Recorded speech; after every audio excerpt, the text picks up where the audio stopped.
Ever had one of those moments where something or someone just gets under your skin, and before you know it, you've snapped? Maybe you said something you wish you hadn't, or you stormed off, fuming. Later, you're stuck with either a knot of guilt or a lingering resentment that doesn't feel great either. We've all been there, right? Whether you blow up or hold it all in, the aftermath can be equally draining. The truth is, feeling angry isn't the problem. Anger itself is just an emotion, like any other. It's how we respond to it that can trip us up.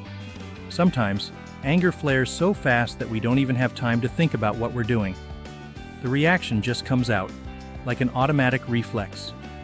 Once that kind of response becomes a habit, it can be hard to break free. But don't worry, there are ways to handle it better. Why do we lose our cool? Think back to the last time you overreacted. Chances are, you were stuck in black and white thinking. You probably saw the situation as entirely right or wrong, good or bad, with no in-between.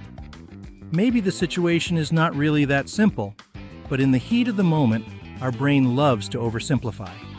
Why? Because it's easier. If you're quick to put the blame out there in your environment, be it the other person, the circumstances, whatever, you don't have to stop and sort through the messy, gray areas. It's a shortcut, but as you may have noticed, it's not exactly a helpful one. Science has a lot to say about this too. Our brains are wired to protect us from what feels unsafe or threatening. When something feels uncomfortable or out of control, our fight or flight reflex kicks in. You either fight by reacting or fleeing by internalizing. So, when you impulsively overreact, it's really your brain unconsciously resisting something it is uncomfortable with. What can you do instead? Here's the good news. You can change how you react, even if it feels uncomfortable at first.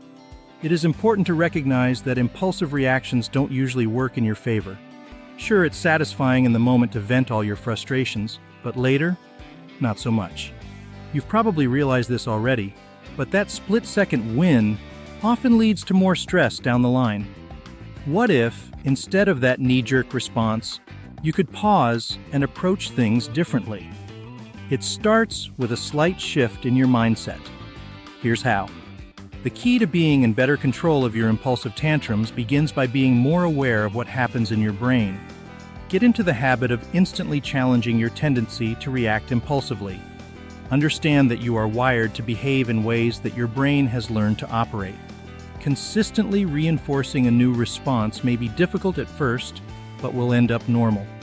By consistently forming a new habit, recognize that there is a pattern of similar conditions that trigger you. Therefore, before it raises its ugly head, plan a preemptive strike that will prevent any explosion. You can do this by visualizing yourself behaving in a self-aware rather than in an impulsive manner. This results in you feel more in control of yourself rather than allowing others, past or present, to be in control of you. Challenge those snap judgments. When you feel anger bubbling up, pause and ask yourself, am I seeing this situation clearly, or am I making it black or white? Taking a deep breath and pausing gives you space to form a response instead of just reacting. Take care of your basics. Did you know your overall well-being plays a big role in your emotional control? Simple things like getting 8 hours of sleep, eating well, and regular exercise can make a huge difference. When you're rested and feeling good physically, you're naturally more patient and less likely to fly off the handle.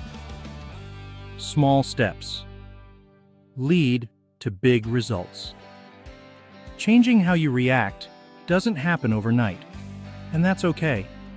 It's not about being perfect, it's about progress.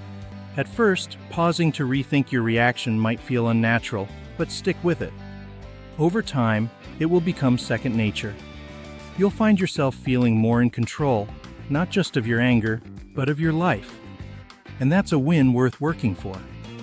Remember, it's not about letting others get away with bad behavior or denying your feelings. It's about responding in a way that leaves you feeling good, not regretful or drained. At the end of the day, staying cool isn't just about keeping peace with others. It's about creating more peace for yourself. And who does not want that?